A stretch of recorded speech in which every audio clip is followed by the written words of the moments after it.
Թուրքիայում նորից խոսել են Հայաստանի ատոմակայանը փակելու մասին։ 33 հասարակական կազմակերպության անդամներ, որ նավթ են շնչում ու արտաշնչում, խիստ մտահոգված են բնապահպանական խնդիրներով։ Կոչ ենք անում միջուկային հարցերով զբաղվող բոլոր միջազգային կառույցներին եւ Հայաստանի կառավարությանը։ Փակեք մեծամորի ատոմակայանը, քանի դեռ Հայաստանը չի բախվել Չեռնոբիլի եւ Ֆուկուսիմայի ճակատագրին։ Մեր երկրի համապատասխան կառույցները պետք է անհապաղ միջոցներ ձեռնարկեն այս էլեկտրակայանը փակելու համար։ Մեր պայքարը կշարունակվի մինչև մեծամորի ատոմակայանի փակումը։ Ինչու է 1990-ականներից մեկնարկած արշավն այս օրերին ակտիվացել։ Հայաստանին միայն էներգետիկ կախվածության մեջ գցելն է Թուրքիայի ու Ադրբեջանի մտադրությունը։ Ինչպես է պատասխանելու Հայաստանն առաջադրված պահանջներին։ Բացի էլեկտրաէներգիա մատակարարելուց, տարածաշրջանում միայն Հայաստանն է, որ ունի ատոմակայան, ինչը բարձրացնում է երկրի կշիռը։ Սա դուր չի գալիս հարևան պետությանն ու Թուրքիային։ Ուզում են ևս մեկ կարևոր ռազմավարական նշանակություն ունեցող կառույցից զրկել Հայաստանին։ Ատոմակայանը արդյունը հանվում է Հայաստանը պահանջված էլեկտրաէներգիայի 40%։ Իսկ հասկանում ես առյուծի բաժինն է ասում։ Եթե դու զրկվում ես էներգիայի արտադրման այդ 40%-ից, դու ավտոմատ կերպով կախվածության մեջ ես հայտնում դրսի ներմուծում։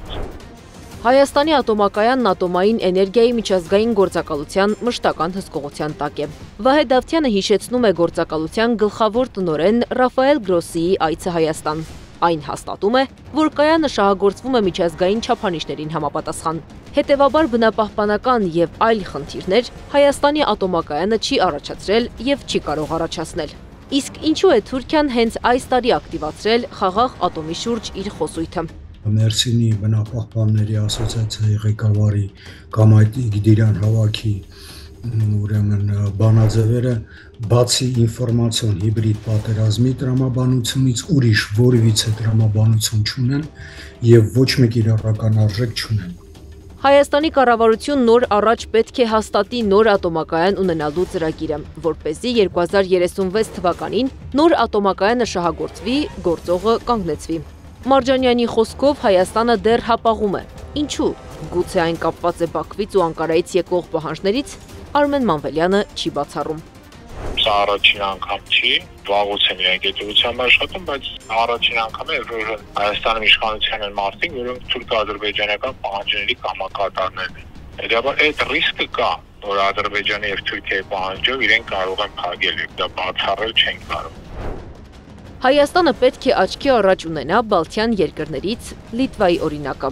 Դեպի Եվրամիություն տանող ճանապարհին Լիտվան պարտավորված փակեց Ինգալինայի ատոմակայանը, որով երկիրը ոչ միայն էներգետիկ առումով ինքնաբավ էր, այլև էլեկտրաէներգիա էր արտահանում Լատվիա, Էստոնիա եւ Բելարուս։ Այդ քայլով Լիտվան կորցրել է ավանդական համարվող էներգիայի աղբյուրն ու մնացել հարևան երկրների հույսին։ Հիմա մոտավոր հաշվարկներով 70%-ը ներկրում է։ Այս օրինակն իրենց առջև ունեն նաև Ադրբեջանն ու Թուրքիան։ Հետևաբար ամեն ինչ անելու են ատոմակայանը փակելու համար։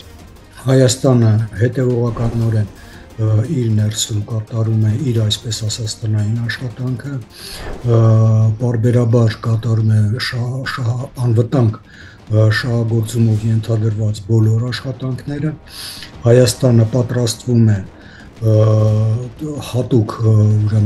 հետազոտություններ իրականացնել, որոնց արդյունքում եւս հավանաբար 10 տարով կերկարացվի հայկական ատոմային կայանի շահագործման ժամկետը։ Հայաստանի տնային առաջադրանքների տետրում առաջին տողով պետք է գրվի ու հաստատվի նոր ատոմակայան ունենալու հարցը։ Հիշեցնենք, այս օրերին ատոմակայանը չի գործում, մի շարք աշխատանքներ են կատարվում։ Արամ Մարջանյանի խոսքով դեռ 3 ամիս ձգվելու են աշխատանքները։ Հայաստանի ատոմակայանն ունի ևս մեկ առավելություն։ Տարածաշրջանի ոչ մի երկրում այնքան բարձրակարգ ու մասնագիտական գիտելիքներ ունեցող մասնագետներ չկան, որքան Հայաստանում ատոմային էներգիայի ոլորտում։ Նաև այս մտավոր ուժի դեմ են պայքարում Թուրքիան եւ Ադրբեջանը։ Անիա Բաղյան, Նոնա Գևորգյան, ABC Media։